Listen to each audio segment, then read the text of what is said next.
Halo teman-teman, kembali lagi bersama kami di Infect. Pada episode kali ini, saya Bram Bijariami Utubesi sebagai host yang akan menemani teman-teman Infect membahas tentang materi yang sangat menarik pada episode kali ini.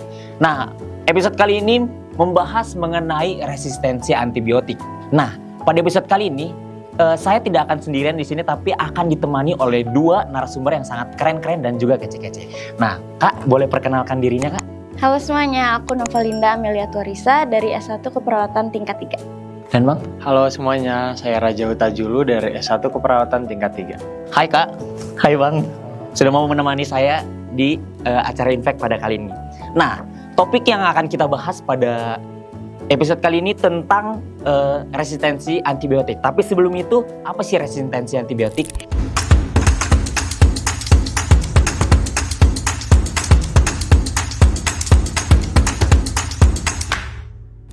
Resistensi antibiotik ini seperti yang kita tahu adalah obat yang dapat mengobati infeksi akibat bakteri. Tapi itu harus menggunakan sesuai anjuran dokter. Supaya teman-teman dan sobat-sobat Infect tahu mengenai resistensi antibiotik lebih lanjut, kita akan tanya-tanya aja langsung ke Kakak Linda. Kak Linda, hai Kak Linda. Halo. Boleh jelasin nggak sih Kak, apa sih resistensi antibiotik itu Kak? Oke, jadi resistensi antibiotik itu kondisi di mana bakteri itu menjadi kebal terhadap antibiotik. Itu karena penggunaannya yang tidak tepat. Yang harusnya antibiotik itu yang kita tahu untuk menurunkan perkembangan dari si bakteri tersebut atau membunuhnya, tapi karena kita menggunakan antibiotik tidak tepat, itu bikin menjadi resistensi yang seharusnya bisa disembuhkan menjadi sulit. Berarti yang tadi saya dengar Kak, ada kata-kata kebal ya? Itu kalau kebal itu kira-kira penyebabnya apa ya Kak? Itu bisa kebal karena yang pertama penggunaan tidak tepat waktu sampai habis atau tidak sesuai dengan anjuran dokter. Contohnya kita sakit lalu kita pikir kita beli antibiotik supaya sembuh.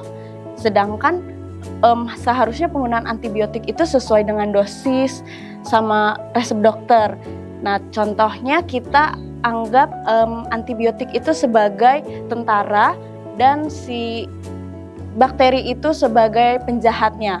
Suatu hari tentara ini datang bawa pistol untuk tembak-tembakin orang jahat ini, tapi kita malah gunakannya dengan di kondisi yang tidak perlu, sehingga si orang jahat atau penjahat ini atau sebagai bakteri ini belajar, dia menjadi kebal, dia jadi tahu kedepannya harus bawa shield atau bawa tameng supaya kalau ada antibiotik atau si tentara ini datang lagi, dia tahu harus apa. Jadi mengebalkan dirinya sendiri, sehingga yang sama terjadinya dengan kalau kita minum antibiotik dengan kondisi yang tidak perlu, jadinya si bakteri ini kebal kayak gitu. Lalu bisa juga karena penggunaannya tidak sampai habis. Jadi walaupun misal kita udah sesuai dengan anjuran dokter, sesuai dengan resep dan dosis, terus kita minum, terus kita ngerasa udah sehat, udah mendingan, tapi jadinya kita nggak habisin antibiotiknya, dan itu juga jadi salah satu faktor penyebab resistensi antibiotik. Oh, oke. Berarti tadi buat sebagai pelindung ya Kak? Betul. Oh, bagus-bagus. Nah, teman-teman Infect dan sobat-sobat Infect tadi harus mendengarkan apa yang tadi Kak Linda katakan, bahwa antibiotik itu harus digunakan sesuai dengan anjuran dokter dan dosis yang tepat. Nah, gejala yang diakibatkan oleh resistensi antibiotik itu apa sih Bang? Oke, sebenarnya untuk gejala dari resistensi antibiotik ini bervariasi, yaitu tergantung dari jenis dan bakteri infeksinya. Untuk yang paling umumnya itu gejalanya karena demam dia berulang, dia mengalami diare kurang lebih dari 3 hari, dia mengalami lemas dan pusing dan bahkan muntah, dan juga BAB-nya berdarah, serta berat badannya itu menurun. Itu untuk gejala. Kalau misalnya dampaknya apa Kak? Oke, untuk dampaknya karena resistensinya atau sudah kebal terhadap antibiotik, jadi untuk dampaknya ini dia bisa mengalami pengobatan yang cukup lama dan juga serius. Karena pengobatan yang cukup lama dan serius ini bisa mengakibatkan komplikasi, jadi kan kita harus menyesuaikan jenis antibiotiknya yang cocok untuk pengobatan dia yang lama. Ada juga dampaknya, ini bisa mengalami resiko kematian karena infeksi yang tidak terobati. Berarti yang tadi abang bilang tidak terobati, berarti masih bisa disembuhin kan? Caranya gimana itu bang? Untungnya di sini ada antibiotik yang sebagian besar dapat melawan bakteri resistensi. Namun di sini kita harus melewati beberapa tahap atau memungkinkan waktu yang lama dan biaya. Karena apa? Karena di situ kita akan melakukan pemeriksaan. Yang pertama kita melakukan pemeriksaan sensitivitas antibiotik. Dan juga kita harus mengecek untuk mengetahui jenis infeksinya. Dan yang paling utama, kita itu harus datang ke dokter agar dokter bisa memberitahu, mengidentifikasi infeksi apa. Dan juga yang paling utama itu yang tadi, kita harus pergi ke dokter. Oke, terima kasih bang atas informasinya.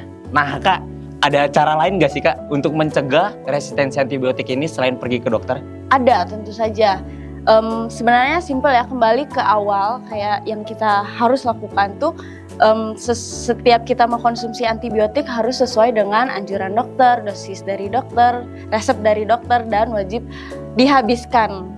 Terus mungkin kita bisa mencegah juga dengan mencuci tangan sebelum mengkonsumsi antibiotik tersebut, karena kita nggak tahu, bisa aja ada bakteri yang sudah terresistensi, lalu kita misalnya cuci tangan kotor terus kita konsumsi, jadi terkena juga ke kita, karena kita bisa jadi kenanya dari orang ke orang atau dari lingkungan, bahkan dari hewan. Lalu yang terakhir bisa melakukan promosi kesehatan atau edukasi seperti yang kita lakukan sekarang. Oh gitu ya kak? Iya betul, jadi supaya kita juga bisa tahu gimana cara mencegah dari resistensi antibiotik, dan juga kita bisa tahu apa itu resistensi antibiotik. Oke, makasih ya kak atas informasi mengenai resistensi antibiotik, dan juga bang makasih atas informasinya. Nah teman-teman dan sobat-sobat Infek jadi tahu kan bagaimana cara mengatasi dan cara menyembuhkan dari penyakit resistensi antibiotik ini. Dan yang tadi kakak narasumber kita sudah bilang bahwa resistensi antibiotik ini harus sesuai dengan anjuran dokter dan juga dosis yang tepat. Nah sampai sini aja pembahasan mengenai resistensi antibiotik pada episode kali ini.